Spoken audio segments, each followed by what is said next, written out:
एक दर्द भरी रात की कहानी। मैंने उसके घर के तरफ देखा। चारों तरफ एक जगमगाती लाइट जल रही थी। चहल पहल ज्यादा लग रहा था। घर और आसपास के पेड़ों में लगे लाउडस्पीकर में बड़े जोर जोर से हिंदी गाने बज रहे थे। वहां से 50 मीटर की दूरी पर मैं अपने छत पर अंधेरे में बैठा था। मैं नहीं चाह रहा था कोई मुझे देखे और मेरे दर्द को। जिसे देखना था वह अपने खुशियों में व्यस्त था। गाने मेरे दिल में तीर के जैसे चुभ रहे थे। अंदर से एक बेचैनी खाए जा रही थी। क्या करूं? न ही दिल बस में था न मन। धड़कन भी अपनी सबसे तेज रफ्तार में थी। जैसे आज ही सब खत्म कर देना है। एक पल को मन किया चले जाऊं उसके पास और पूछूं, क्या हक है तुमको किसी को रुलाने का? बारात धीरे धीरे उसके घर के तरफ बढ़ रहा था। आवाज की तेजी बढ़ती ही जा रही थी, जैसे मेरे ही घर के तरफ आ रही हो।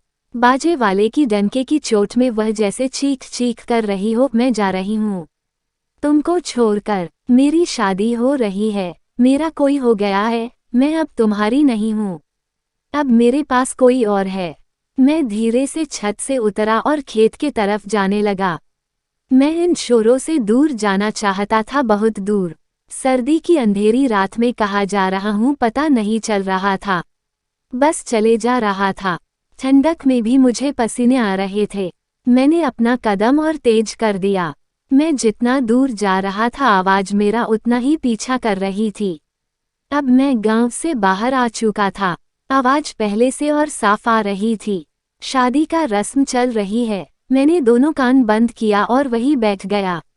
नीचे क्या है क्या नहीं, क्या फर्क पड़ता है। अचानक मेरा मुंह खुला और मैं चीख चीख कर रोने लगा, और तेज। कितने दिनों से दबा रखा इन आंसुओं को आज जी भर के बाहर निकलना चाहता था। वहां न कोई सुनने वाला था, न कोई कुछ कहने वाला। रोता ही रहा जब तक सारे जहर भरे आंसू बाहर नहीं निकल गए। हल्का मन फिर से उसके यादों में खोने लगा। ये हाथ में क्या ली हो? मैंने उसको आते हुए देखा तो पूछा, मेरा शादी का कार्ड है। उसने कार्ड मुझे थमाते हुए बोली, मेरी शादी हो रही है, तुम पागल हो गई हो क्या? तुम्हारी शादी ठीक हो रहा और तुम मान गई। मैं तो पागल हो गया था।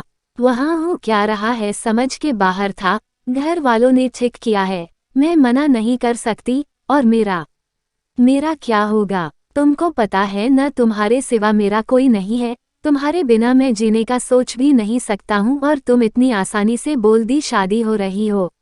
एक बार भी मेरे बारे में नहीं सोचा तुमने। जो हमारे बीच था एक नादानी था। क्या करना था हमें यह पता नहीं था। गलती सभी से होती है, हमसे भी हो गई। उसका मतलब क्या करे तुमसे शादी कर ले। जहाँ मेरे घर वाले करेंगे मैं वही करूँगी। उसके चेहरे के भाव बदल गए थे। मेरे भी चेहरे का भाव बदल गया था। फर्क बस इतना था, मैं हारा हुआ लग रहा और वह, हम दोनों ने साथ जीने मरने की कस्में खाई थी। यही था न वह जगह जहां तुमने बोला था, तुम्हारे सिवा मेरा कोई और नहीं हो सकता। जो हो तुम ही हो और तुम ही रहोगे। मुझे तुम्हारे सिवा इस दुनिया का कुछ नहीं चाहिए। उस टाइम पता नहीं था क्या बोल रही हूँ। गलती हो गई थी। और हाँ, मुझे कॉल भी मत करना। क्यों? उनको पसंद नहीं है मैं किसी से बात करूँ? मैंने उसके चेहरे पर देखा। दर्द का एक सेकंड भी नहीं था उसके चेहरे पर। मैंने उसे रोकना चाहा, वो आगे निकल गई थी। मैंने जोर से आवाज लगाई, रुक तो जाओ, मेरी बात तो सुनो।